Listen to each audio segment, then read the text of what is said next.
Hello বন্ধুরা, creation of Nandini চ্যানেলে তোমাদের সবাইকে জানাই স্বাগত। তো আজকে আমি বানাতে চলেছি ঠেকুয়া। ছট পুজো আর ঠেকুয়া বাড়িতে হবে না তা তো হতেই পারে না, তাই না বলো? তো আজকে আমি আটা দিয়ে ঠেকুয়া বানাবো।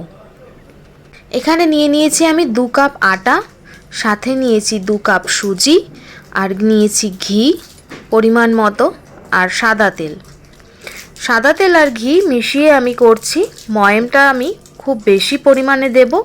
ময়ম যদি বেশি পরিমাণে না দেওয়া হয় তাহলে কিন্তু ঠেকুয়া শক্ত হয়ে যাবে। হালকা করে একটু মেখে নেওয়ার পরে এবার দিয়ে দিচ্ছি আমি 1 বাটি নারকেল। আমি নিয়েছিলাম মিডিয়াম সাইজের একটা নারকেল আর কুড়িয়ে নিয়েছি। নারকেলটা দেওয়ার পর আমি আবার ভালো করে একটু মেখে নেব। আজকের এই রেসিপি আমার মায়ের থেকে শেখা। তো বন্ধুরা, আমি এবার একটা বাটি বসালাম আর তাতে দিয়ে দিলাম 6টা এলাচ। এবার এই এলাচটা আমি একটু ভালো করে ভেজে নিয়ে গুঁড়ো করে নেব। আর এদিকে দিয়ে দিলাম আমি 1 বাটি চিনি। আমি শুধু চিনি দিয়ে করছি, তোমরা চিনি আর গুড় মিক্স করেও করতে পারো।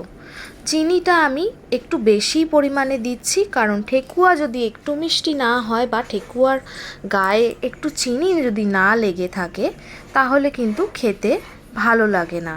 আর এখানে আমি এলাচটা গুঁড়ো করে সেটা আমি মিশিয়ে দিলাম।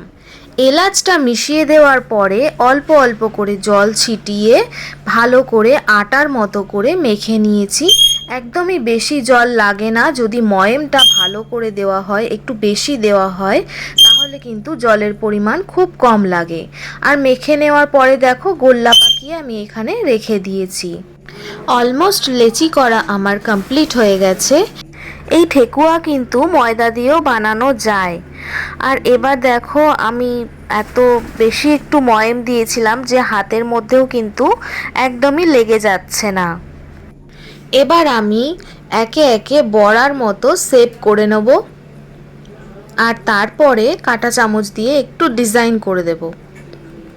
তো বন্ধুরা, আর দেরি কেন, ঝটপট বানিয়ে ফেলো ঠেকুয়া। ঠেকুয়ার উপকরণ কিন্তু আমাদের সবার ঘরেই থাকে। তো দেখো এদিকে আমি বড়ার মতো শেপ করে ফেলেছি আর এবার কাঁটা চামচ দিয়ে একটু ডিজাইনও করে নেব। ভিডিওটা তোমাদের কেমন লাগলো একদমই জানাতে ভুলো না।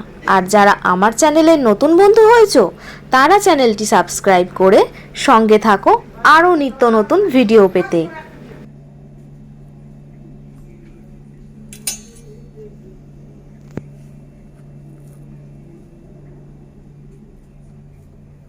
আর এদিকে দেখো তেল কিন্তু গরম হয়ে গেছে। এবার একে একে ঠেকুয়াগুলো আমি গরম তেলের মধ্যে ছেড়ে দেব।